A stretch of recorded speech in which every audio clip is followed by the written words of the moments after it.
Hello बच्चों, राधे राधे। आज है रसायन विज्ञान।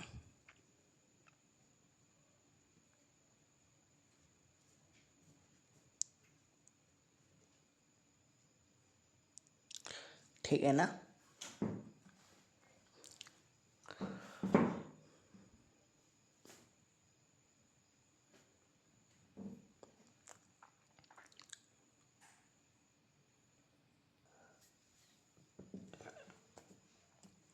चलिए शुरू करते हैं आज की क्लास। विलायनों के अनुसंग गुणधर्म क्या है ये देखते हैं।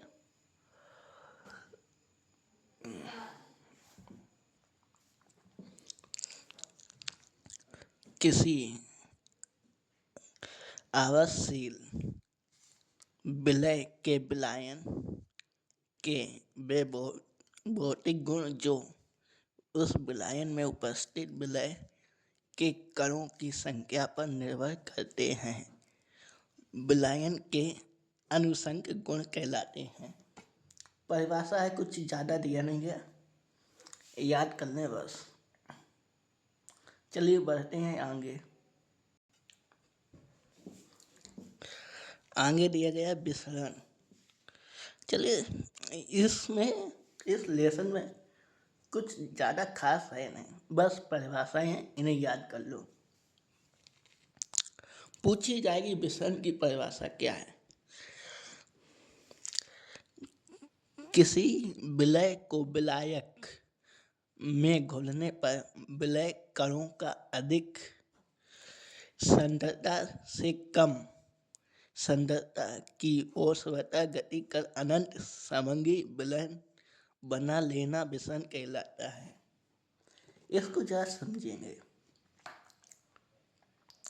जो विलय के अधिक कणों का सांद्रता है वो कम की ओर स्वगति से अनंत समंगी विलयन बना लेता है।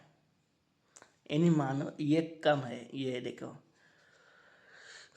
किसी विलय को विलायक में घोलने पर, किसी को भी घोल दिया, अब विलय के कणों को अधिक सांद्रता से कम सांद्रता की ओर स्वतः रहेगा।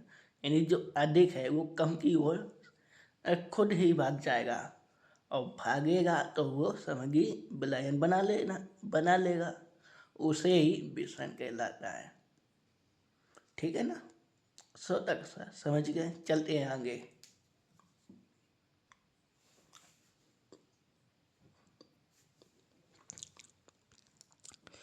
परासरण।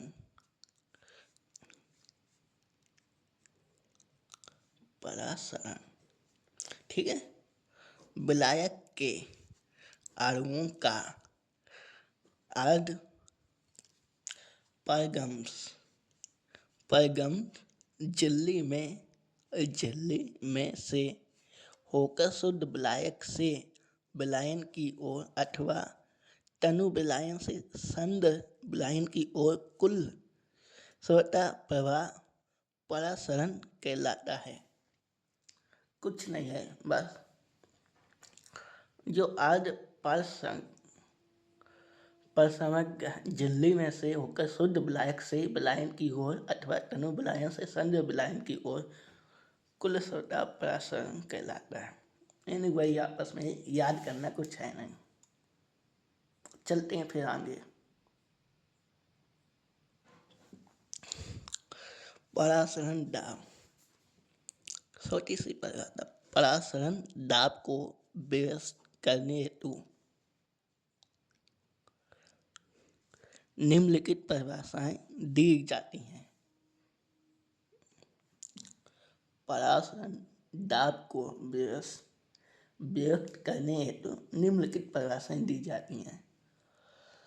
देखते हैं भाई, प्रथम परिभाषा क्या कहती है। प्रथम परिभाषा, ठीक है ना। ये प्रथम परिभाषा, इसकी दो और है परिभाषा जो अगले पाठ में बताई जाएंगे। किसी विलायन का परासरण दाब एक ऊर्ध्वाधर कच्छ में उत्पन्न समव्यवस्था पर वह कुल दबस्थलिक दाब है, जो उस विलायन को आर्द्र पारगम्स झिल्ली द्वारा विलायक से पृथक करने पर उत्पन्न होता है।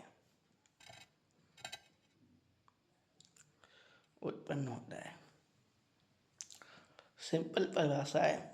आज का वीडियो ज़्यादा लंबा नहीं करते हैं, चलिए बढ़ते हैं, मिलते हैं फिर अगली क्लास में।